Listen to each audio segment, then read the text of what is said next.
குர்ஆன்ல நம்ம பார்த்தோம்னா பல இடங்கள்ல சிந்தனையை பற்றி பேசுகிறான். இந்த குர்ஆனை நீங்கள் சிந்திக்க மாட்டீர்களான்றே கேட்கிறான். பொதுவாக ஒரு தத்துவம் என்ன சொல்லும் தெரியுமா? நீ எதண்டாலும் கேட்டுக்க, இதை சிந்திச்சிடாத.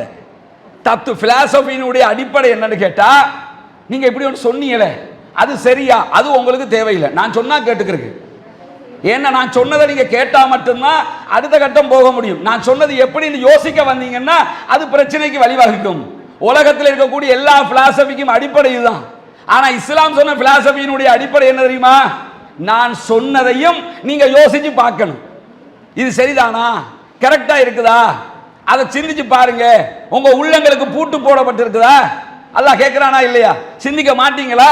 ஏன் இதெல்லாம் கேட்கிறான்னு சொன்னா, இந்த கல்வி எவ்வளவு முக்கியப்பட்டது, சிந்தனை என்பது எவ்வளவு முக்கியமானது, அடுத்த கட்டம் நகர்வதற்கு தேவையானது என்பதையெல்லாம் இஸ்லாம் நமக்கு அழகாக சொல்லுகிறது. இன்ன ஃபீ ஹல்கி ஸமாவாதி வல் அர்த் வக்திலாஃபில் லைலி வன் நஹார், அல்லாஹ் தஆலா குர்ஆனிலே சொல்லுகிறான்.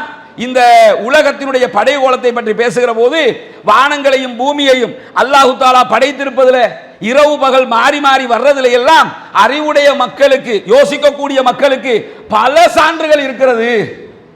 எந்த வேதமாவது இதை பத்தி பேசுமா? எந்த பிலாசபியாவது இதை பத்தி பேச வேண்டிய தேவை இருக்குதா? எந்த தேவையும் இல்லை. வந்தமா, தொழுக நோம்ப பத்தி சொன்னமா, இபாதத்துகளை பத்தி பேசினோமா, மறுமையை பத்தி பேசினோமான்னு போக வேண்டியதானே. அதை தாண்டி இஸ்லாம் என்ன சொல்லுதுன்னா, வானம் பூமி இந்த உலகத்தினுடைய செயல்பாடு இதை பற்றி சிந்திக்கிற மக்களுக்கு பல சான்றுகள் இருக்குதுன்னு உங்களுக்கு தெரியாதா? அப்ப என்ன அர்த்தம்னா, சிந்திக்கணும், யோசிக்கணும் என்பதற்காக இஸ்லாம் இப்படிப்பட்ட விவகாரங்களை நமக்கு கற்றுத்தருகிறது. ரசூலுல்லாஹ்வுக்கு முதலாக இறக்கப்பட்ட வசனமே அதுதானே. முதல்ல ஒரு நபி என்று ஒருவர் தேர்ந்தெடுக்கப்படுகிறார்.